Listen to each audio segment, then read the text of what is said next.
7월 14일 주간뉴스 일정입니다. 네, 주말 동안 큰일이 발생했죠. 트럼프 전 대통령의 피격 사건이 발생을 했습니다. 유튜브라든가 언론의 보도가 굉장히 많이 되고 있기 때문에 다들 알고 계실 거라고 생각이 되고, 트럼프 관련주들이 그 짧은 사이에도 주가가 계속 상승을 하고 있습니다. 우선 비트코인이 많이 오르고 있고요. 그리고 제가 전에 한번 올려드렸는데 이 밈 비트코인도 트럼프 관련 테마주들이 득세를 하고 있습니다. 지금 트럼프 종목들이 계속 오르고 있어요. 네, 보시면은 뭐 300% 막 3000%씩 오르고 있죠.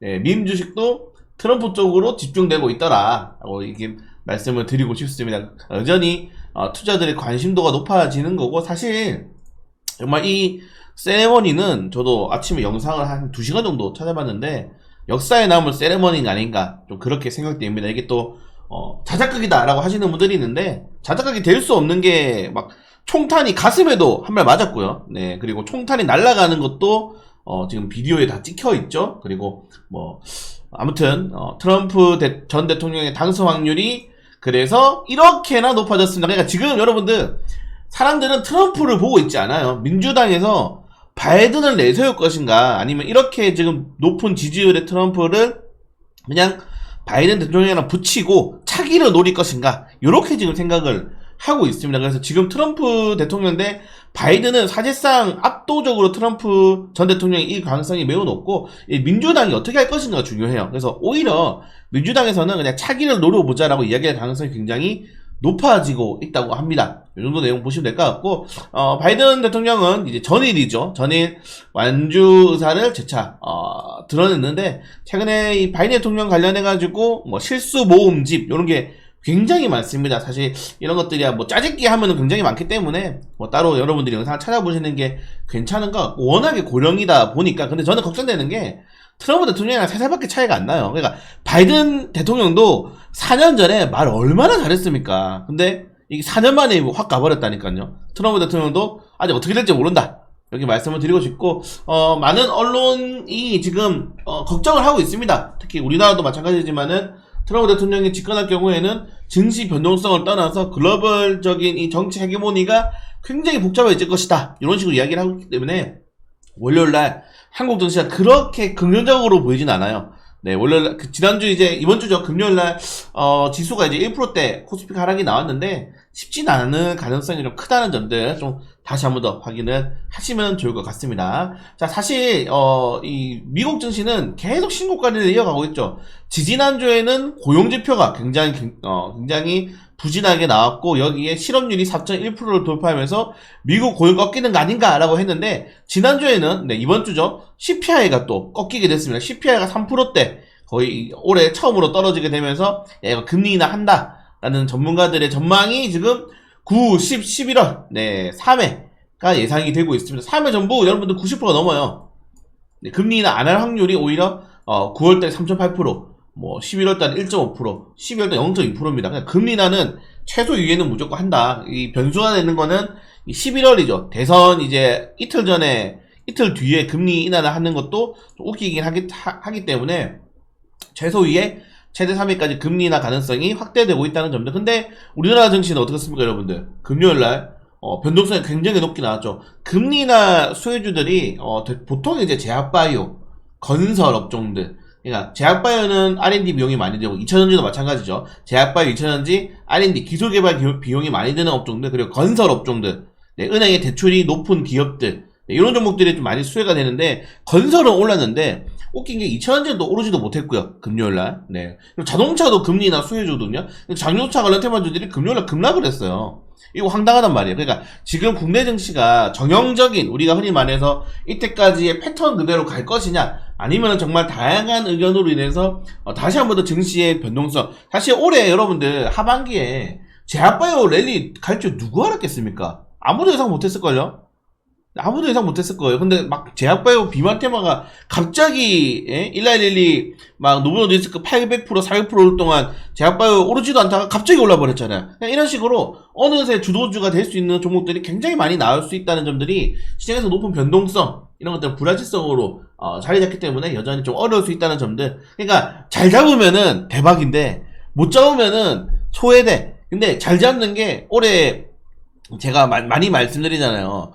지난주 금요일에도 그냥 올라요. 오른 종목들이 20, 30개는 있어. 10% 이상 오른 종목들이. 근데 여러분 잘 생각해보세요. 상장 종목이 현물로 매수할 수 있는 종목이 2600개입니다. 2600개 중에 20% 오른 거는 7개, 10% 오른 거는 27개. 뭡니까 여러분들? 1% 확률입니다. 1% 확률.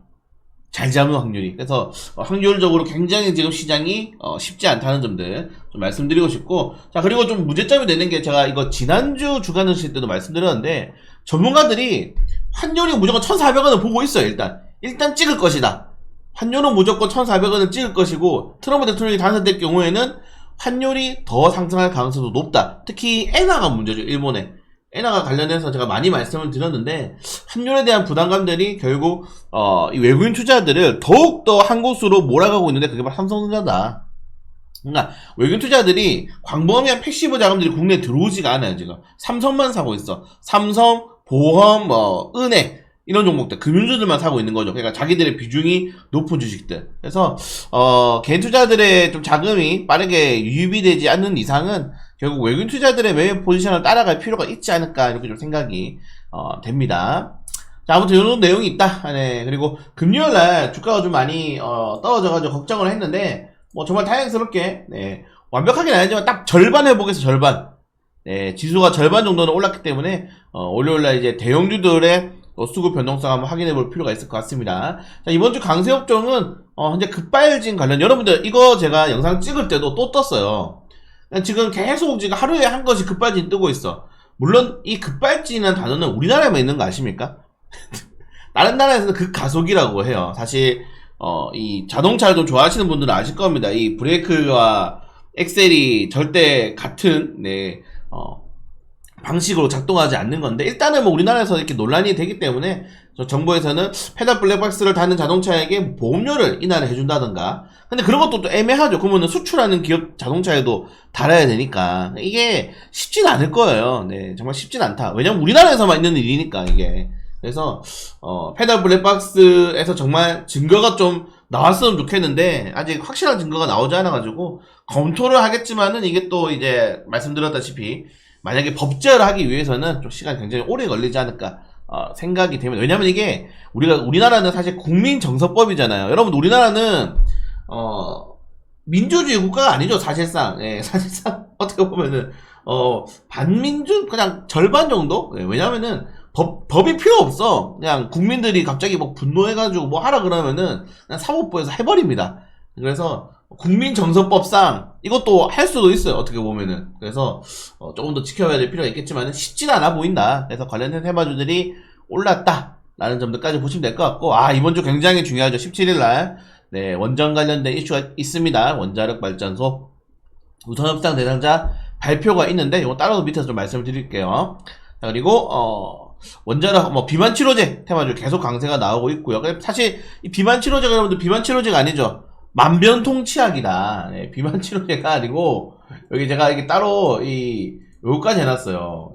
하도 이거 너무 내용이 좋아서 비만, 당뇨, 중독 치료, 알츠하이머, 난임, 우울증, 파킨슨병까지 다 이 비만 치료가 효과가 있더라 라고 하면서, 비만 치료제가 이제 많은 연구 대상이 되고 있기 때문에 국내 기업들도 수혜가 될 수 있다는 점들까지 보시면 될 것 같습니다. 자, 그리고 이거 좀 보시면은, 자, 여러분들 지금 우리나라가 프랑스랑 지금 붙고 있죠. 프랑스랑 가장 큰 이 원자력 경쟁자인데, 자, 이 단가가 프랑스 절반이에요. 그러니까 이거 안 하면 안 돼. 러시아 걸 할 수는 없잖아요. 지금 중국이랑. 우리나라 거를 하게 되면은 사실 할 수밖에 없지 않을까. 체코가 여러분들 지금 러시아 중국이랑 하겠습니까? 체코 나토 국가인데. 결국 프랑스 아니면 한국이야. 프랑스 아니면 한국이기 때문에 뭐 건설단가 반값이잖아요. 꼭 떼야 됩니다. 이게 왜냐면은 요거 한 다음에 지금 루마니아도 있고요, 여러분들. 사우디도 있고요. 너무 많아요. 원자력 이 이슈가 굉장히 많습니다. 앞으로 해야 돼, 원자력 건설이. 그래서 지금 꼭 17일날 우리나라가 됐으면은 좋겠다라는 점들 말씀드리고 싶고, 자, 이번 주 두산그룹이 굉장히 강했죠. 좀 열받습니다. 사실 열받는데 그냥 이렇게 해야 되죠. 뭐 두산 바켓을 두산 에너빌리티에서 떼가지고 두산 두산 로보틱스에 넣는다. 그러면은 두산 엘리빌리티 자사주로 수강을 좀 해주던가. 그러니까 뭐 이런 말씀 드리는 건 그렇지만 그냥 개자식들이에요. 얘들도. 사실 우리나라 주식을 하면 안 되는 이유가 이런 것들이죠. 주주들이 두산그룹주들이 여러분들 주주들의 생각을 전혀 고려하지 않습니다. 자기들 하고 싶은 대로 하는 거야. 이거 여기에 대해서 뒷짐지고 있는 금감원 금융위. 네, 갑자기 여러분 생각해보세요. 내가 두산 에너빌리티 주주인데 여기는 계열사를 떼가지고 다른 데 붙이겠대. 주주 동의 없이, 공시도 없이. 이거 됩니까 여러분들? 근데 우리나라에선 돼. 한통속이니까. 그래서 계속 말씀드리는 것처럼 한국 주식은 비중을 줄이시고 해외로 나가야 된다. 지금 우리나라 주식도 개인 투자들이 지금 해외 주식 비중이 굉장히 높죠. 역대급이죠. 그 사람들이 똑똑한 겁니다. 우리가 좀 덜 똑똑한 거라고 말씀을 다시 한번 더 드립니다. 안타깝다는 점들 이렇게 말씀을 드리고 싶고, 네. 자, 그래서 월요일날, 네, 중국 공산당 검사 전체회의가 있다는 점들, 네, 국내 상장 중국 기업들, 윙잉푸드는 또 이제 나스닥 상장 준비 중이니까 체크하시면 될 것 같고, 윙잉푸드도 초복도 같이 겹치죠. 초복 관련 테마주들, 당 많이 드시고요. 네, 엑셀 세라피틱스 신규 상장을 진행을 합니다. 그리고 화요일날, 네, 성무부의 소매판 매우도 중요하죠. 네, 사실 금리 인하의 방점을 찍을 확률이 매우 높다는 점들, 아마존 프라임데이, 화장품 관련 테마주들, 수요가 될 수 있다는 점들, 위메이드가 포기를 안 했네요. 네, 위메이드가 이 개미 사냥에 포기를 하지 않았다. 위믹스를 아직도 가지고 이야기를 하네. 네. 그걸 얘기 말씀드리고 싶고, 네, 왼존의 베이지복 수요일날 공개가 됩니다. 그리고, 정말 중요합니다, 여러분들. 체코 신규 원장 꼭 떼야 됩니다. 네, 꼭 떼야 된다는 점들, 됐으면 좋겠어요. 네. 이거 보시면 많이 하고 있습니다. 원자력 산업을. 자, 그리고 목요일에는 뭐 큰 이슈는 많이 없다. 4년 전기 공모 청약이 중요하다는 점들까지. 마지막으로 금요일날, 네, 미국 옵션 만기일입니다. 그리고 가상자산 이용자 보호법 드디어 시행되네요. 이게 한 3년 정도 이제 하다가 넘어갔는데, 가상자산, 보호법이 시행된다는 것 자체부터가 가상자산이라는 게 탈중앙화는 어렵다는 점인데, 그냥 결국에는 여러분 생각해보세요. 사법 중앙정부에서 이렇게 보호법을 만들어줘야지 운영될 수 있다는 거는 탈중앙화는 어렵다는 거죠. 네, 그러니까 말장난인 겁니다. 탈중앙법은 그냥 돈 먹고 돈 먹기 잘 해보시기 바라겠습니다. 조심해야 된다. 그리고 좀 아쉽다. 이거 제가 한 5년 전에도 많이 말씀드렸는데, 우리나라가 전 세계적으로 비트코인 거래대금이 1위였거든요. 그때 제가 맨날 말해요. 야, 우리나라 그냥 비트코인 국가로 인정해가지고 전 세계 비트코인 자금을 다 흡수하자. 차라리 제도화 해버리자. 전 세계적으로 최초로 막 그렇게 울부짖었는데, 그게 이제 아무것도 안 하다가 여러분 생각해보세요. 우리나라에서 이제 비트코인 다 해외로 자산 빠져나가버렸잖아. 우리나라를 비트코인의 강국으로 만들었어봐요. 트럼프처럼. 그런 걸 안 해 사람들이. 네, 아쉽다. 네, 어떻게 보면은 김남국 의원이 김남국 의원을 그때 한번 담당자를 임명했으면 잘했을 수도 있을 것 같습니다. 네. 아니 전 세계적으로 비트코인 자산을 우리나라에서 할 경우에는 진짜 뭐 베네핏도 주고, 예, 수수료도 그냥 아예 낮게 만들고, 예, 외화 많이 벌어오잖아요. 외화 많이 벌어오면은 세금도 깎아주고 이런 식으로 좀 정책해야 되는데 아쉽다. 네. 이제서 이렇게 시행해봤자 뭐 비트코인 다 열기 식어버렸는데 뭐. 자, 아무튼 여러분 정부는 부동산 빼고는 뭘 할 생각이 없으니까 부동산 투자하거나 미국 주식을 투자하는 게 좀 정답이지 않을까, 이렇게 말씀을 드리고 싶습니다. 네, 이번 주도 좀 많이 힘들었죠 여러분들. 시장이 짜증납니다 정말. 근데 저는 늘 말씀드리거든요. 하루 이틀도 아니고 늘 시장은 이랬다.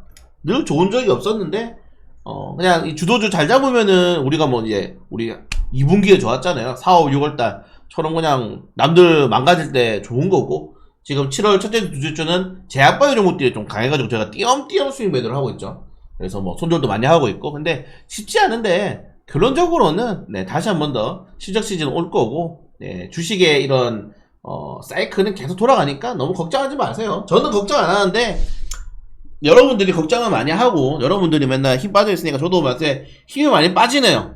근데 저는 계속 할 겁니다. 네, 그래서 생각 있으신 분들은 파이팅을 꼭 하셔야 되지 않을까 말씀드리면서 남은 주말 잘 보내시고, 저는 내일 또 있을 종목들 좀 잘 찾아보도록 하겠습니다. 트럼프 관련 테마주도 영상 만들 건데, 요거 저는 여러분들 블로그 보시면은 제가 업데이트 계속 하거든요. 네, 이거 계속 자료 업데이트를 해요. 네, 해가지고 하니까 유튜브, 뭐 블로그 시간 나실 때 그냥 한 번씩 보시면은 나쁘지 않을 것 같습니다.